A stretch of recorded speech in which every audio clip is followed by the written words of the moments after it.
Hi everyone. Today we're going to Today we're going to take a look at a formula that has really kind of one of the first entries into this interesting category of skincare beauty products, the Defense Refresh Setting Mist with Rosemary SPF 50.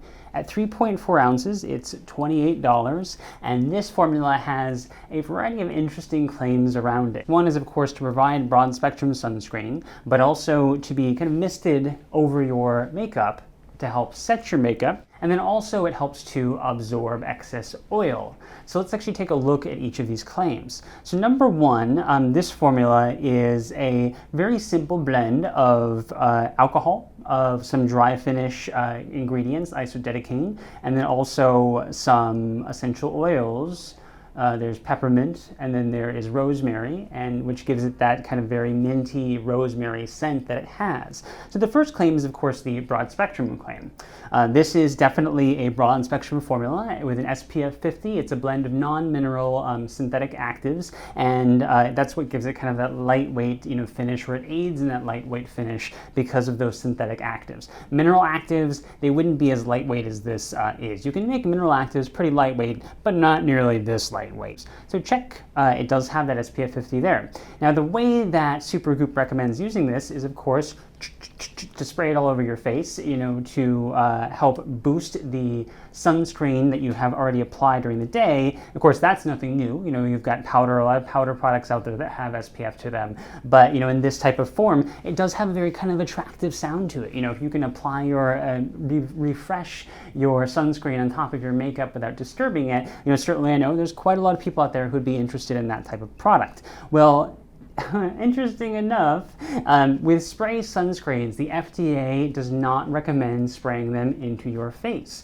The reason why is that they are concerned with the risk of inhalation, not so much in the moment, but over time. If you're using sunscreen on a regular basis, this type of sunscreen, spray sunscreen, not only is inhalation a potential risk over the long term, but also the fact you don't know how much you're applying, really how much sunscreen is getting onto your skin, and even where it's getting onto your face. You really can't tell whether you're getting more here and less here or none here, those sorts of things. So the FDA is very concerned with that, and so it was very concerning and extremely surprising to hear, or to rather read, that Supergoop recommends that you spray this on your face every couple of hours, when you've been outside.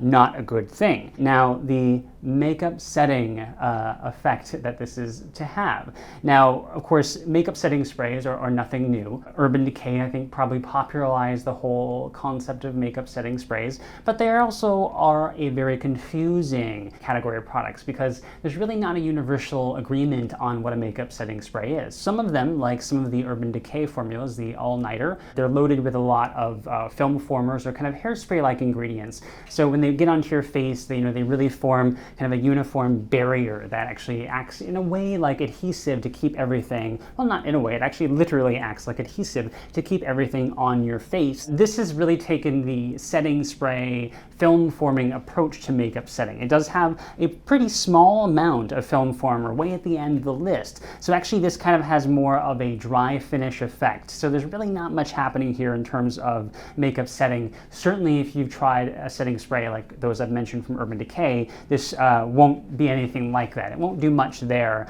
But the dry effect or the dry finish feel on skin will definitely feel good if you have oily skin. Herein lies the problem, and we'll get to that here right now.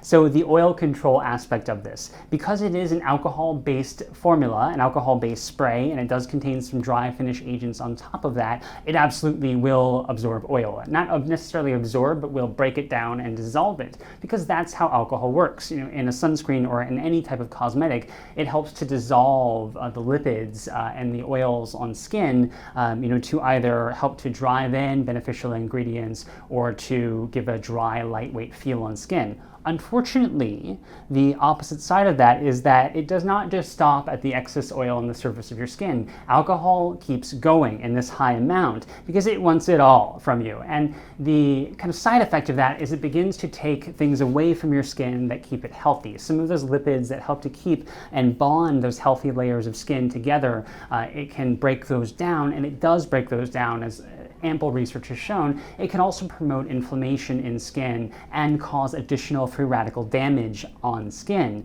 Certainly not something you want in something that's trying to protect you from free radical damage. So even though this does have that temporary benefit of breaking down oil on skin, you are paying a hefty price in the long term for that exposure.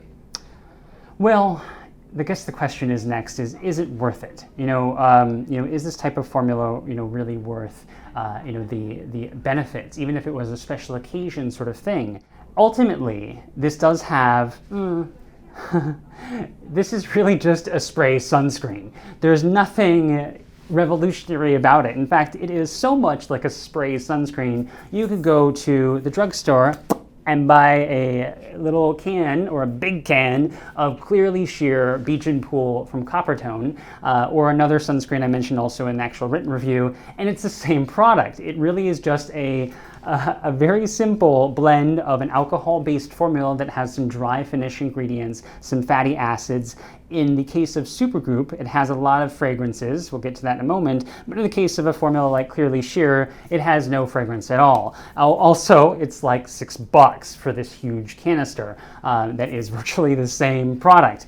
It is really interesting to me how marketing works. All Supergoop had to do was add on a marketing phrase, makeup setting spray, because everyone wants an easier way to add their sunscreen or refresh it throughout the day. So this was, as I mentioned, a very attractive marketing claim to make. But unfortunately, it is nothing revolutionary, as I mentioned, and not at all different than just a plain old ordinary can of alcohol-based spray sunscreen.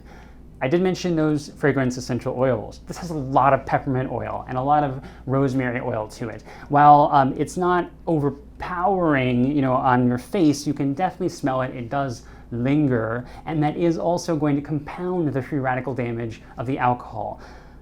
My goodness, all in all, it's really no wonder why, and I'm sure you've guessed by now, this earned a single star, our lowest rating, because of the fact not only does it contain a lot of irritants in it, from the alcohol base to the fragrance essential oils, but the fact is, it is just a spray, alcohol-based, very simple sunscreen, nothing unique or revolutionary about it. If for some reason you really want to try this sort of thing, go to the store, buy yourself a thing of Coppertone. I also recommend another sunscreen that is virtually identical as well in terms of the impact for you to try as well. Both a lot less money than what Supergoop is charging, and neither of those formulas have any fragrance at all.